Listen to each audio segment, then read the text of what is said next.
A whistleblower account of forced sterilizations in a Georgia ICE detention facility recently shocked the nation. But this horrendous crime is nothing new.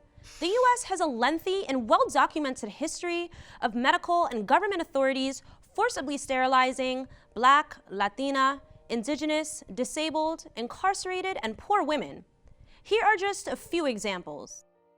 The most obvious was the movement for eugenics, a blatant effort to arrange reproduction so as to eliminate quote-unquote undesirable traits among the population, which was openly based on racist theories.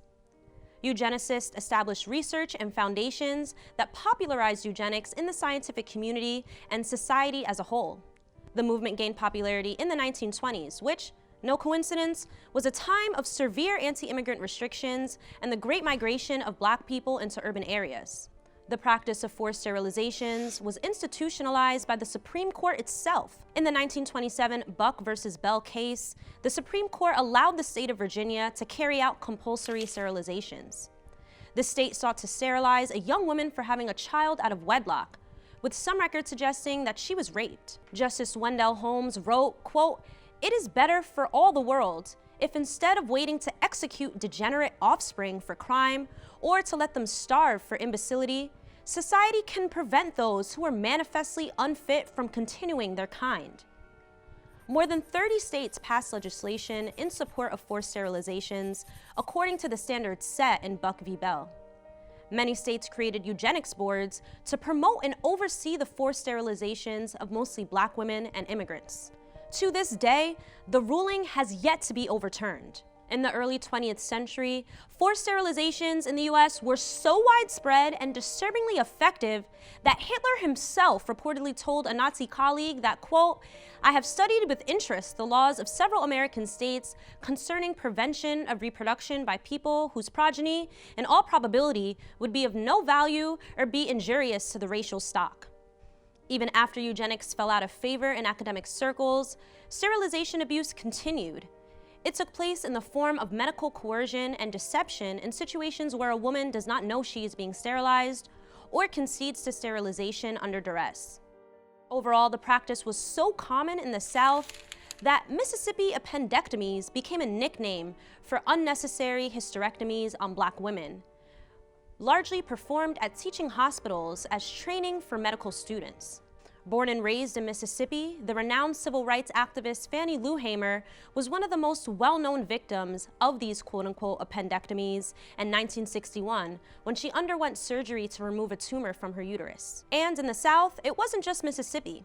North Carolina sterilized over 7,600 people between the 1930s and 1970s, 65% of whom were Black women. A third of the sterilizations were done on girls under 18, even as young as 9 years old. As early as 1909, forced sterilizations took place in California, and the state was the national leader in the number of sterilization procedures performed without consent. An estimated 20,000 sterilizations took place in state institutions, making up a third of the total number performed in the country.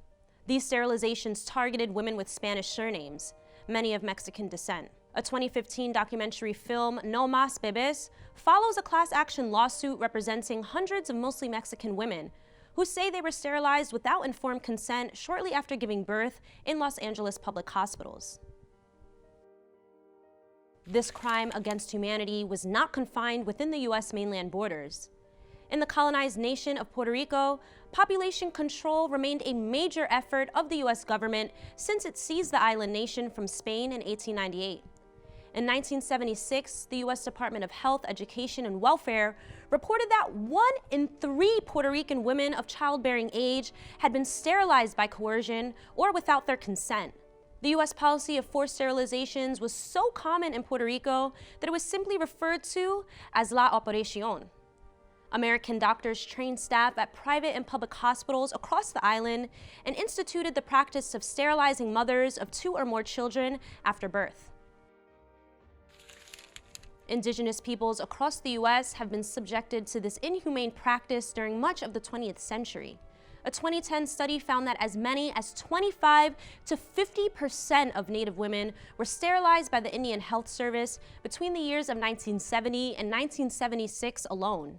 In a harrowing example, 2 Cheyenne girls were admitted into an IHS hospital in Montana for emergency appendectomies. Doctors sterilized both girls while they were sedated, without their consent or that of their parents. The fight against sterilization abuse became a major front of struggle for the women's movement and women who were members or influenced by the radical organizations of the 1970s. As a result of their struggles and exposure, the Department of Health and Human Services published guidelines for sterilization procedures in 1974. It mandated a 72-hour waiting period between the signing of a consent form and the procedure, and created a moratorium on sterilization of women under 21 years old and others lacking the right to give consent. But unfortunately, that hasn't stopped the abusive sterilizations altogether. More and more, they are occurring for incarcerated women in particular. A recent study found that almost 150 women were illegally subjected to sterilization in California prisons between 2006 and 2010. A majority were Black and Latina.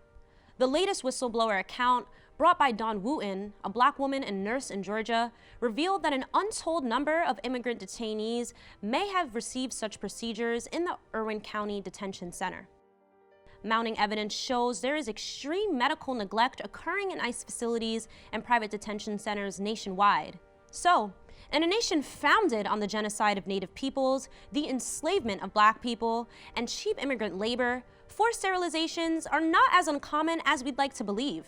It took a powerful and radical women's movement and a massive social movement of poor and oppressed people to make these abuses a big issue in the 1970s.